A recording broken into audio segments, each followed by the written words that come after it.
A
word of encouragement came from prophet to people.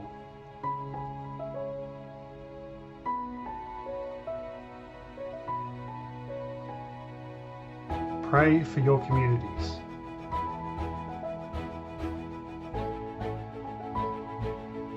We enter into worship today with hope in our hearts.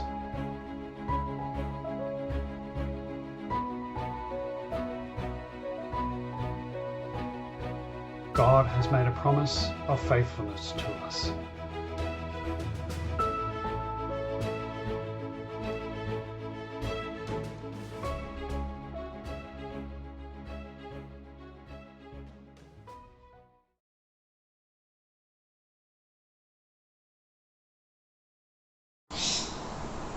And again I looked up and saw 4 chariots coming out from between 2 mountains, the mountains of bronze.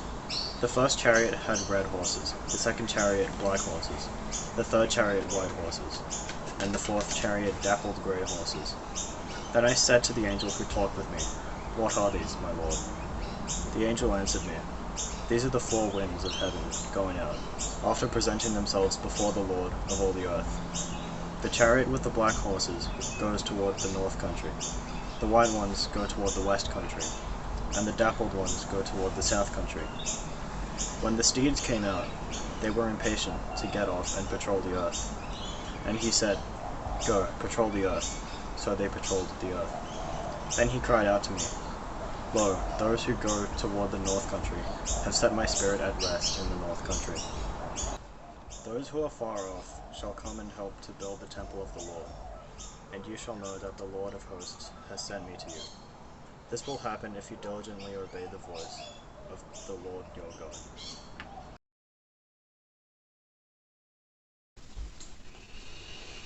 I'll try and keep my announcements short this morning, as we have a very long, or at least relatively long to what we're compared to, sermon today. Keith is sharing with us on his hobby horse around the 4 horsemen of the apocalypse from Revelation. And anyone who knows Keith's sermons, do we call them lectures? I guess they're a little bit of both, but they're always jam-packed and there's a lot to take in. So I won't take up too much time with announcements, and we'll get on to that. But a few things we do are important to share with us this Sunday. First of all is, as we've said before, in-person worship is returning on the 28th of November. So only a few weeks away now. We're getting close, which is good because creativity is beginning to run out.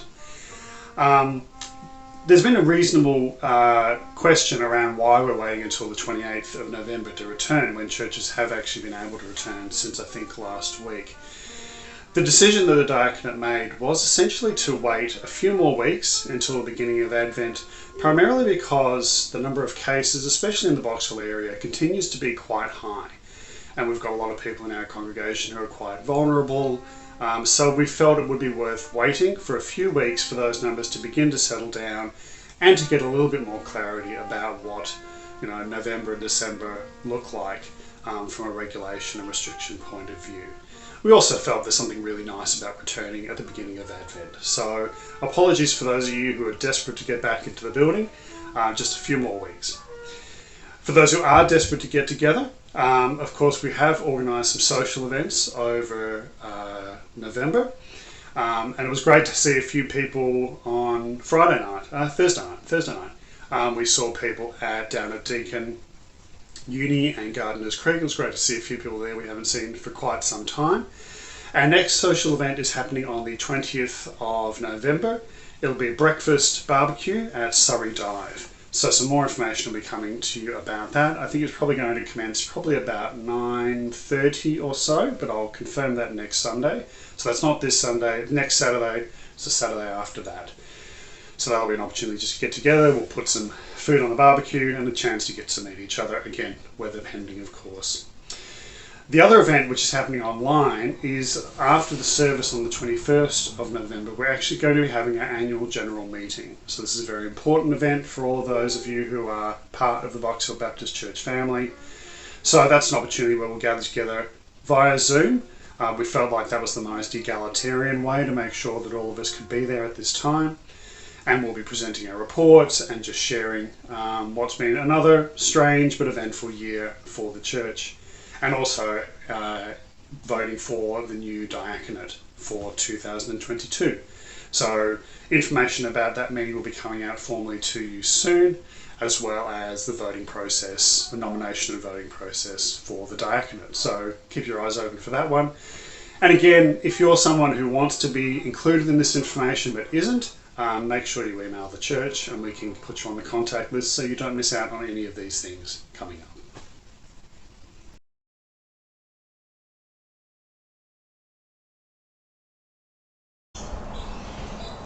Then I saw the Lamb open one of the 7 seals, and I heard one of the 4 living creatures call out, as with a voice of thunder, "Come." I looked, and there was a white horse. Its rider had a bow, a crown was given to him, and he came out conquering and to conquer. When he opened the 2nd seal, I heard the 2nd living creature call out, "Come." And out came another horse, bright red. Its rider was permitted to take peace from the earth, so that people would slaughter one another, and he was given a great sword. When he opened the 3rd seal, I heard the 3rd living creature call out, "Come." I looked, and there was a black horse. Its rider held a pair of scales in his hand, and I heard what seemed to be a voice in the midst of the 4 living creatures saying, "A quart of wheat for a day's pay, and 3 quarts of barley for a day's pay, and do not damage the olive oil and the wine." When he opened the 4th seal, I heard the voice of the 4th living creature call out, "Come." I looked, and there was a pale green horse. Its rider's name was Death, and Hades followed with him.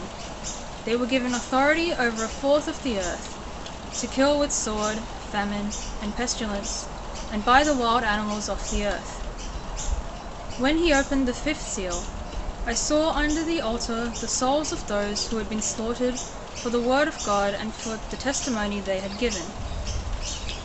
They cried out with a loud voice, "Sovereign Lord, holy and true, how long will it be before you judge and avenge our blood on the inhabitants of the earth?"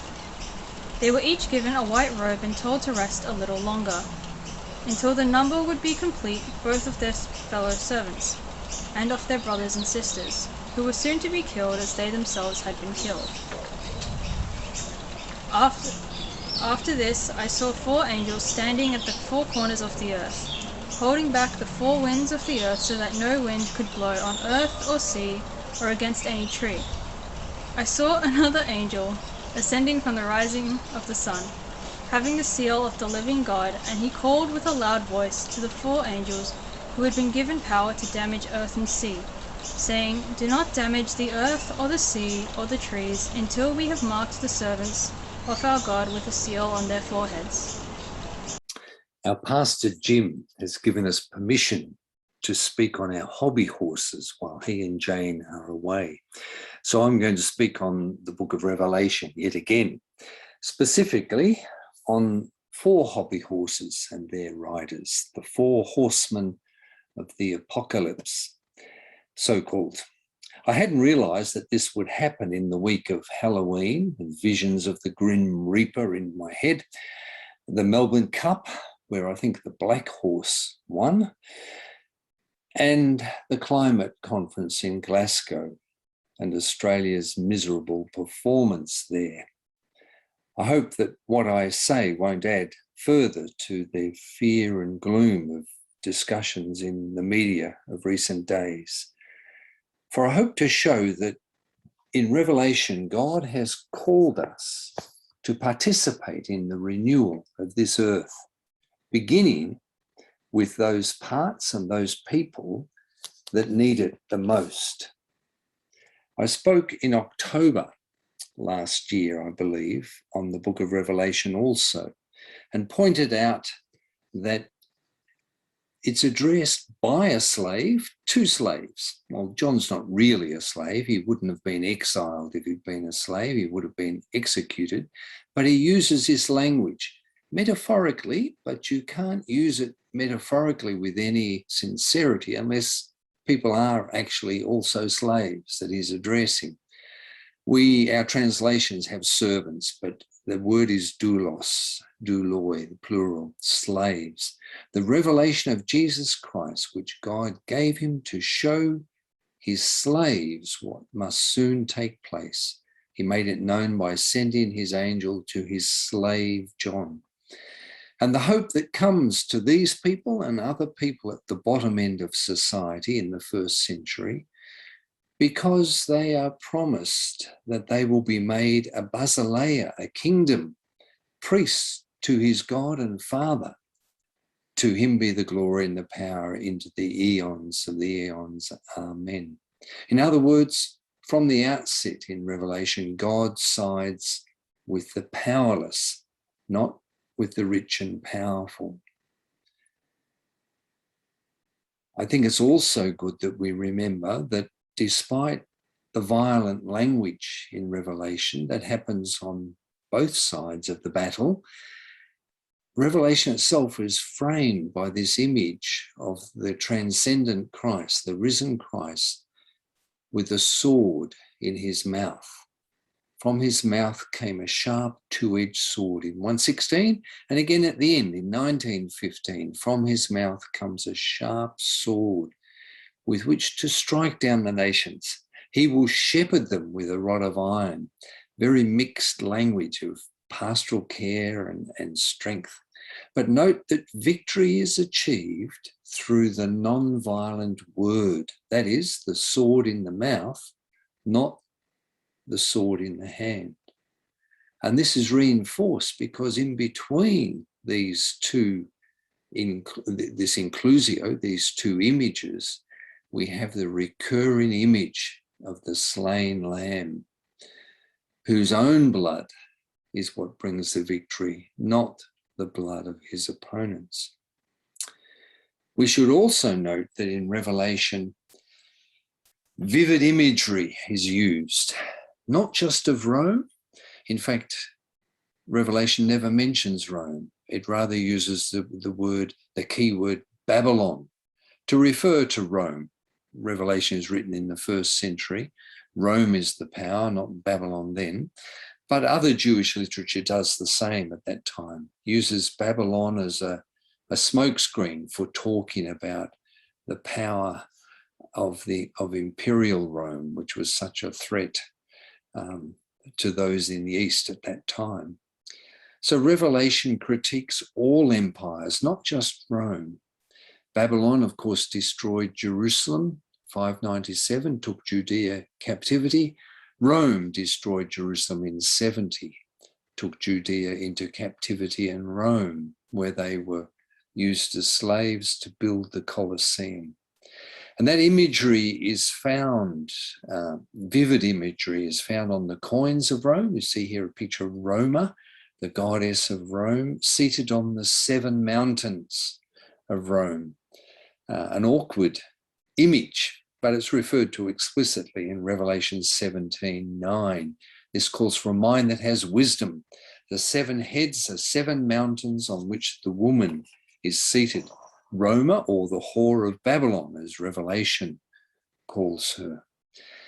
We see this vivid imagery on other coins. Domitian, who's thought to be the Caesar when Revelation was finally put down on paper, minted a coin of his son, who didn't survive childhood, but he had great hopes for him. And here is his son represented as Jupiter, surrounded by the 7 stars. We see that again in Revelation, that Christ holds the 7 stars in his hand, not the emperor or the emperor's son.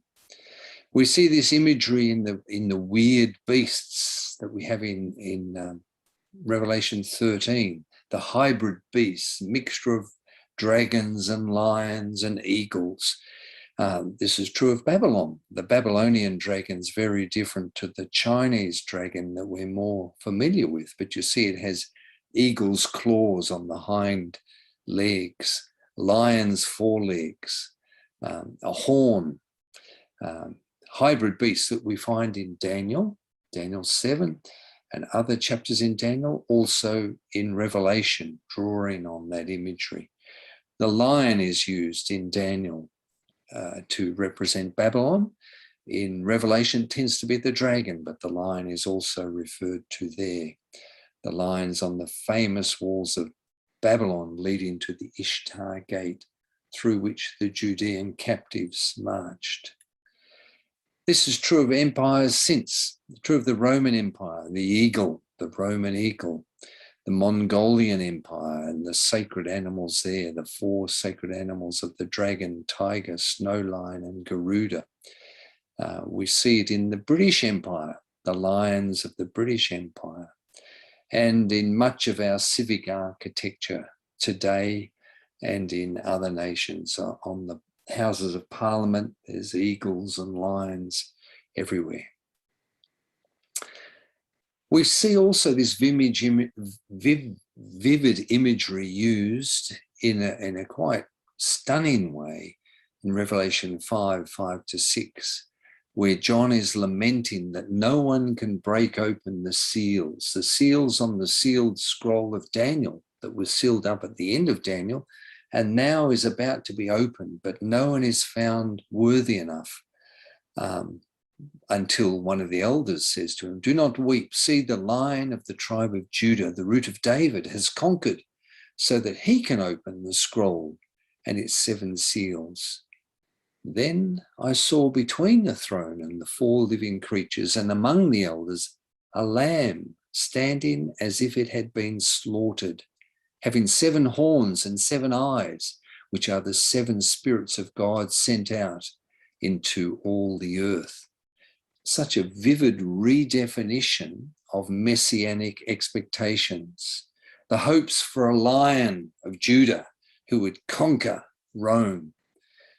We still prefer our Christology like that, triumphant, victorious, the King of Kings. Now, Revelation uses that language, King of Kings and Lord of Lords, but it never once comes back to the Lion of the tribe of Judah. Rather, it speaks 28 times of the slain lamb, the lamb covered in its own blood, as if it had been slaughtered.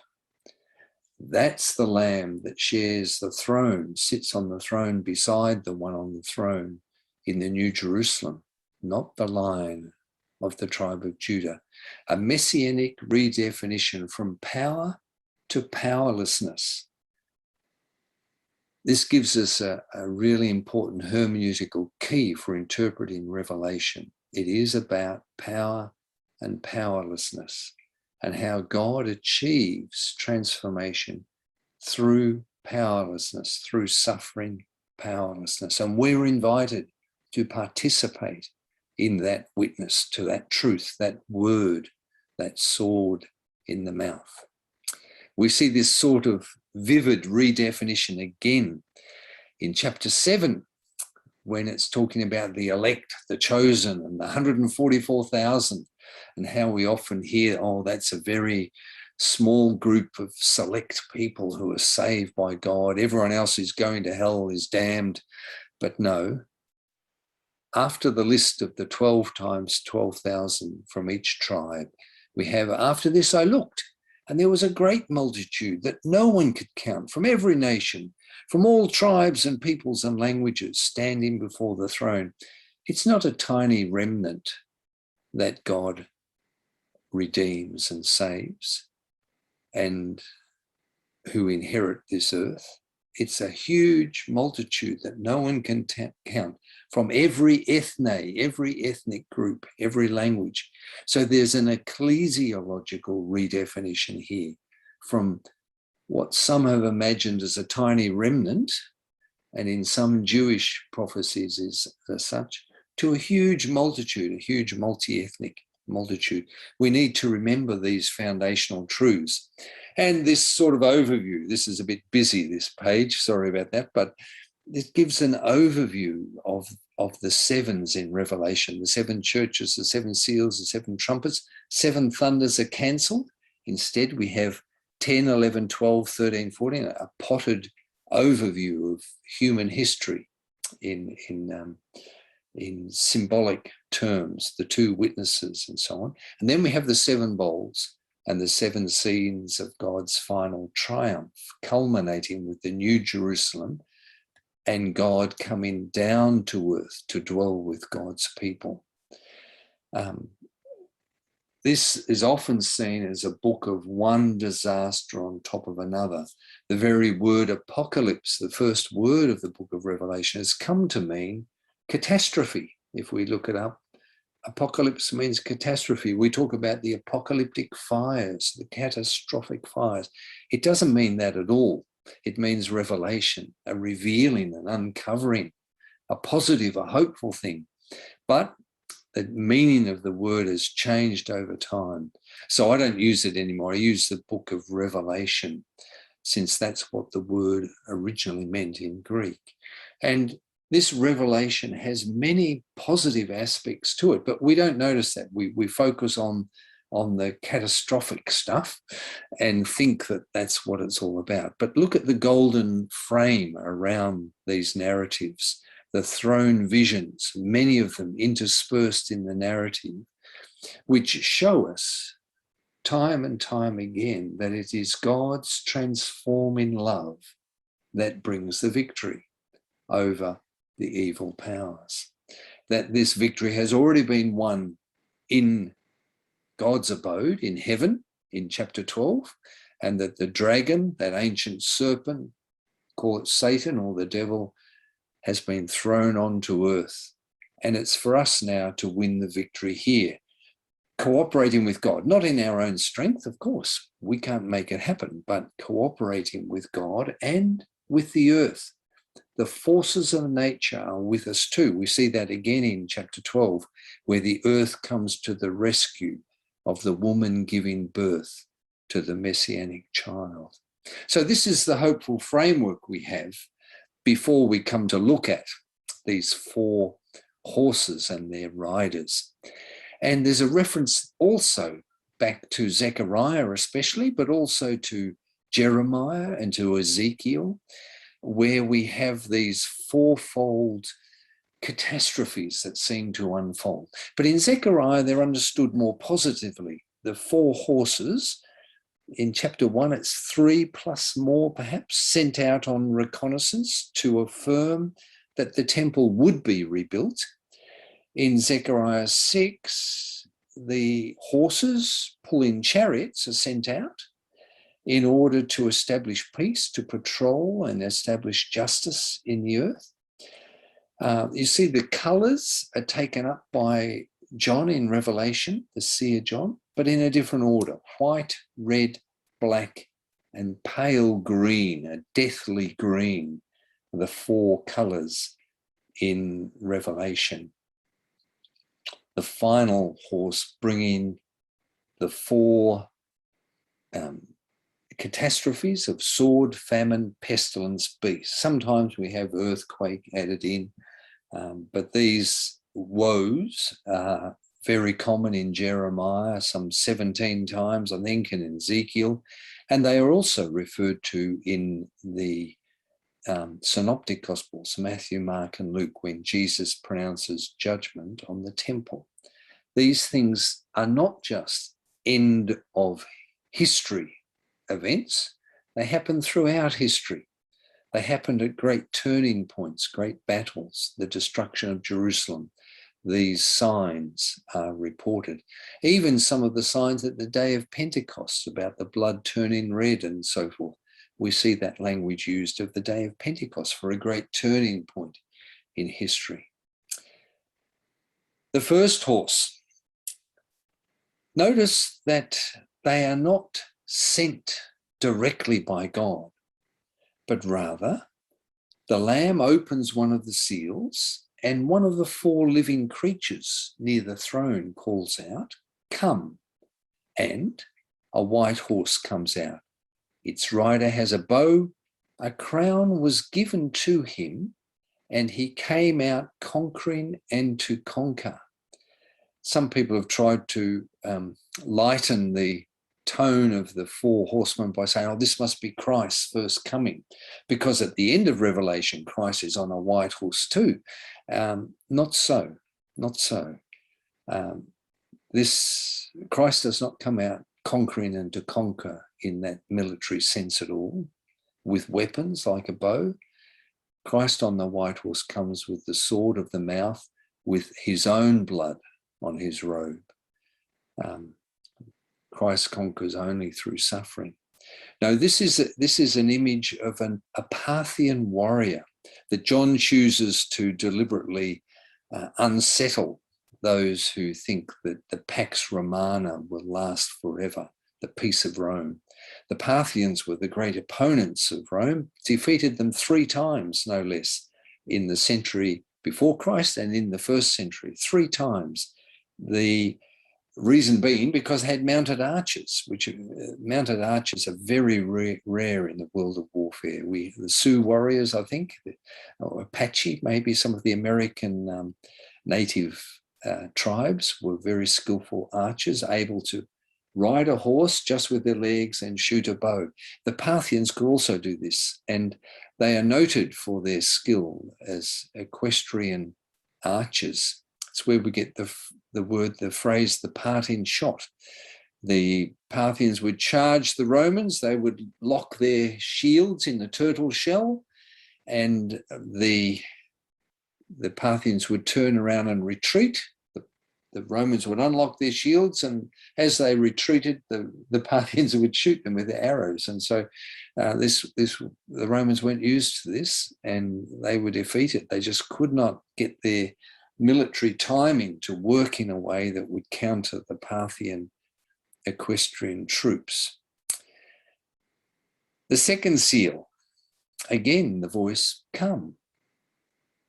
And it was permitted, it was given, it was allowed that this second rider could take peace from the earth so that people would slaughter one another. This is not God punishing the earth, this is God allowing the consequences of empire to work its way out.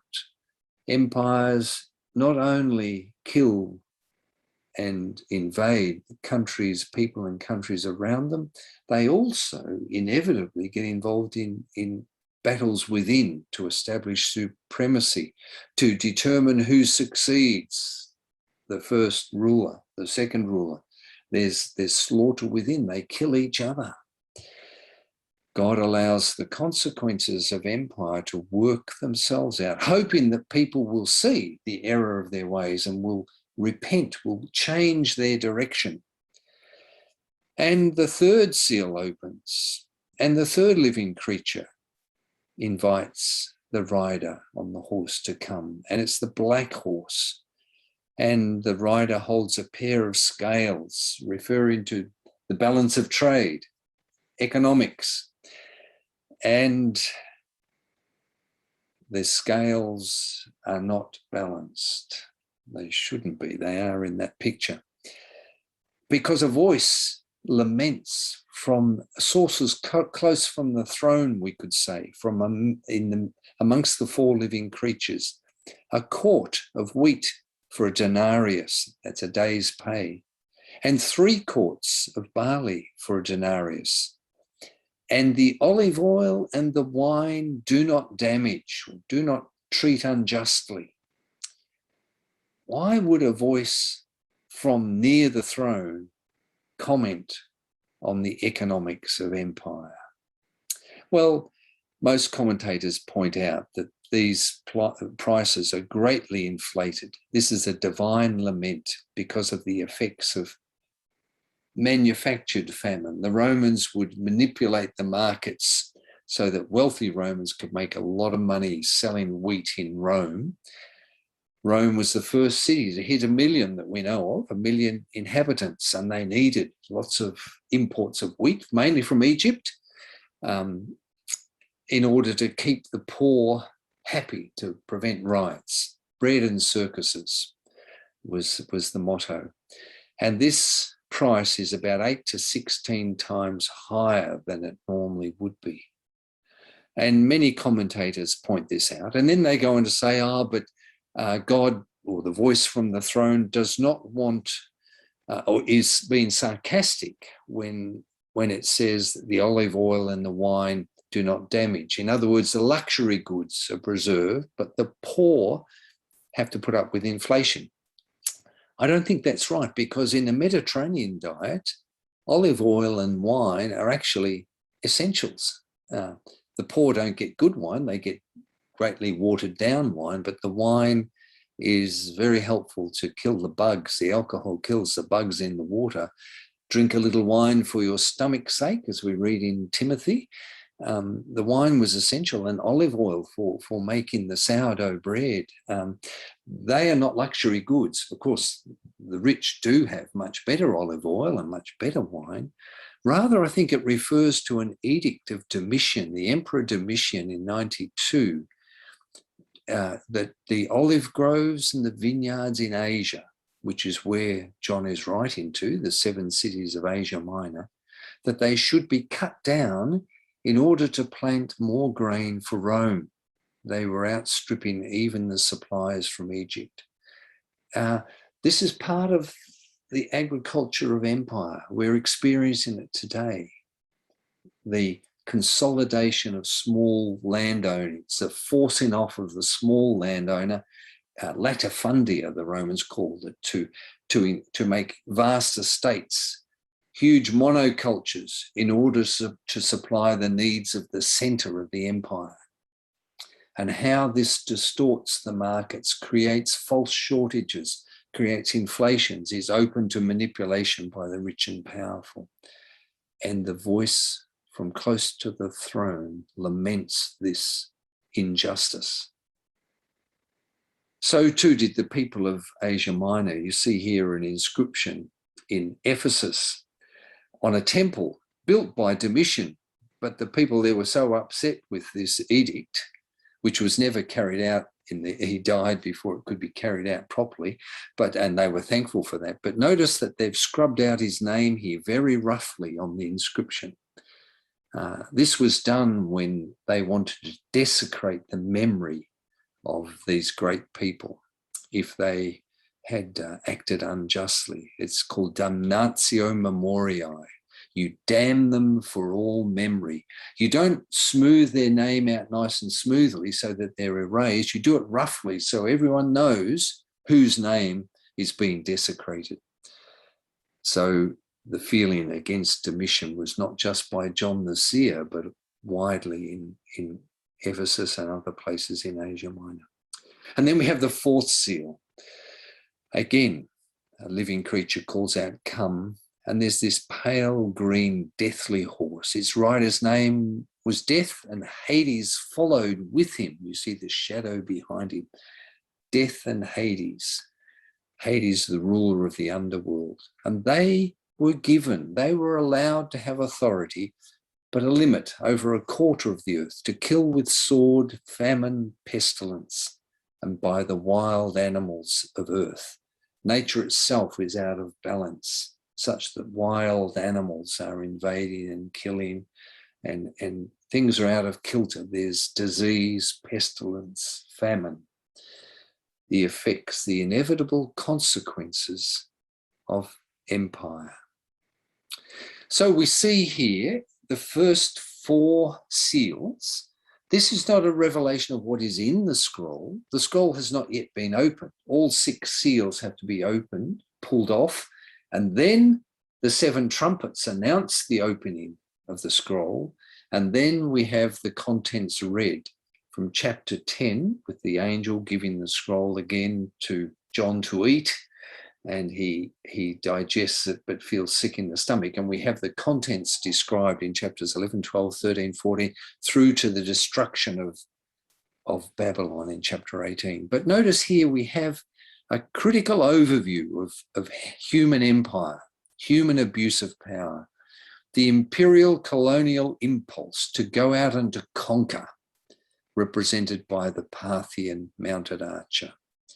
Then there's the consolidation of the center of power, the inevitable civil war that happened in Rome, happened several times in Rome, happened, of course, with Julius, following the death of Julius Caesar, happened again at the death of Nero and the year of the 4 Caesars before Vespasian took over.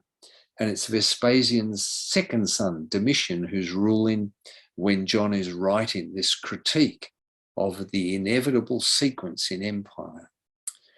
What follows? The consolidation of power, unfair trade and monoculture as the provinces are drained of taxation money, of goods, in order to feed the wealthy elite in the centre, in Rome, but also the centres of power in each of the provinces. The inevitable inequalities in trade that we see in the world today, the artificial shortages of food. They talk about food shortage. There's no food shortage if we were allowed to grow properly in our own spaces, and if farming was allowed to happen in traditional ways, in traditional places. Many places the land has been cleared, the forests have been cleared. We still do it here in Queensland.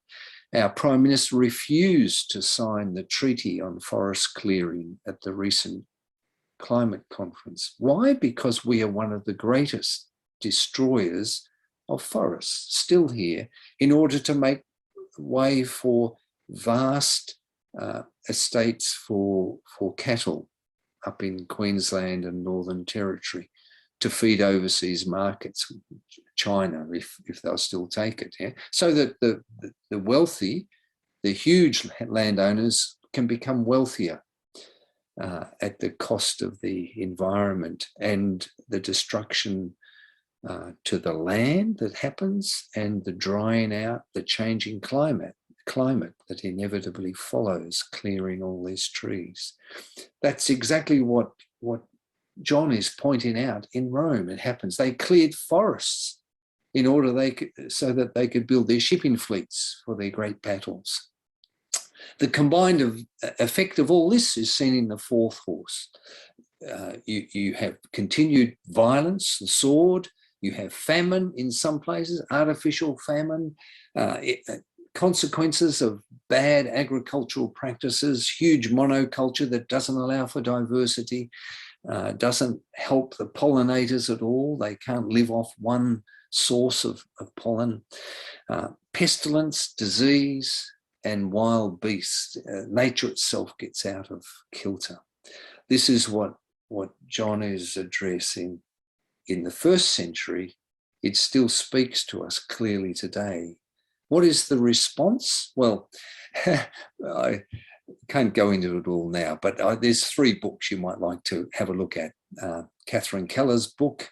You can order these through Coorong if you want to, locally in Blackburn, or you can order them online.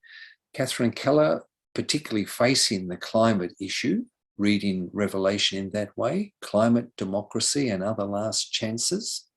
the rapture exposed, if you're still hung up on that modern day heresy of the rapture and the left behind, which is not a biblical doctrine, then you need to read that book by Barbara Rossin, and she'll clarify why that is a heresy for you. And it was only in the last 200 years that anyone's heard of such nonsense. Reading Revelation responsibly. If you are wondering about the issue of violence and militarism today, as in the Roman world, then Michael Gorman's book is a very brave book by an American scholar tackling the American military establishment.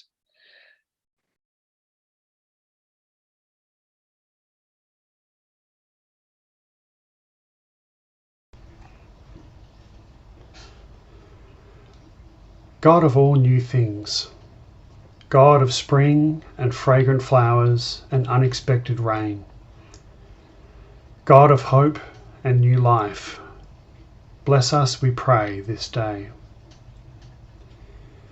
Creator God, from whom all life springs forth, we give you thanks. Come, one and all, celebrate and rejoice. Celebrate and rejoice. The old has passed away. Everything has become new. God of all things passing away, God of old and yesterday, the one who is with us in our despair and fear, God who sighs and weeps with us, God who wipes away our tears. Loving God, we offer up these prayers of concern this day for those struggling to rebuild lives from natural disasters, ever increasing in their frequency and intensity, as the impact on this world becomes clear.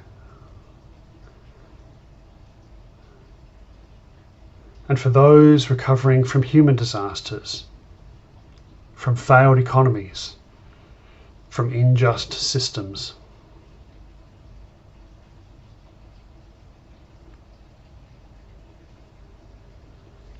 And for those struggling with human frailty and the complexity of human life.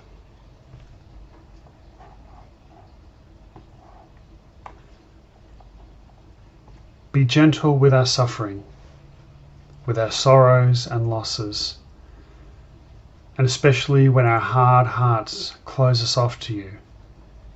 Be gentle, O God. Anoint us with your touch, so that the softness of your love can break into our hardness and open us anew. Anoint us, Holy One, and fill us with your loving touch. Fill us that we can touch in your love and fill others. Living God, Father, Son, Mother, Daughter, family, friend, one, all with, through, and by your love becomes reconciled. Celebrate and rejoice. The old has passed away. In you, in your resurrection, in your life and love, everything becomes new. Amen.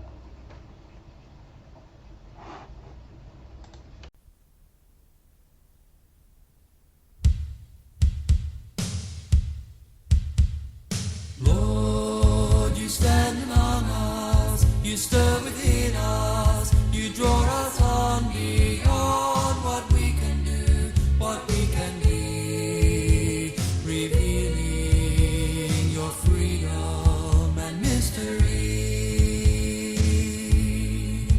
When we search for you and find a void, when our sense of God has been destroyed, we need reminding. Jesus came and stood amongst the poor, the blind, the lame, felt our pain and stretched his hand. The sky is tinged with gold.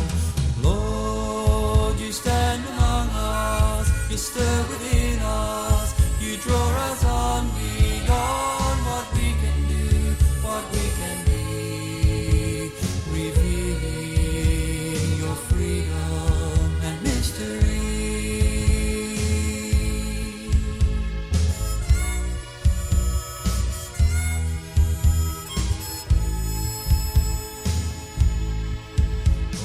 given in and had our fill. When the air we breathe is stale and still, we feel the gentle breeze, living grace. We tackle obstacles we could not face. We are loved, you stir within. We take the road again. Lord, you stand among us, you stir within us, you draw us on beyond what we can do, what we can be, revealing your freedom and mystery.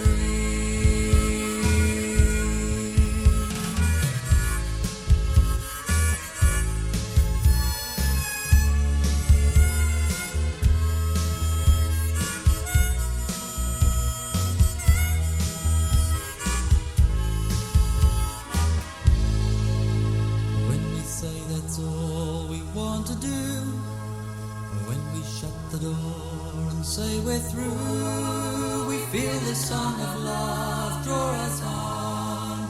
Magnetic mystery, now here, now gone, sets us free and makes us whole. We plunge into the sea. Lord, you stand among us, you stir within us, you draw us on.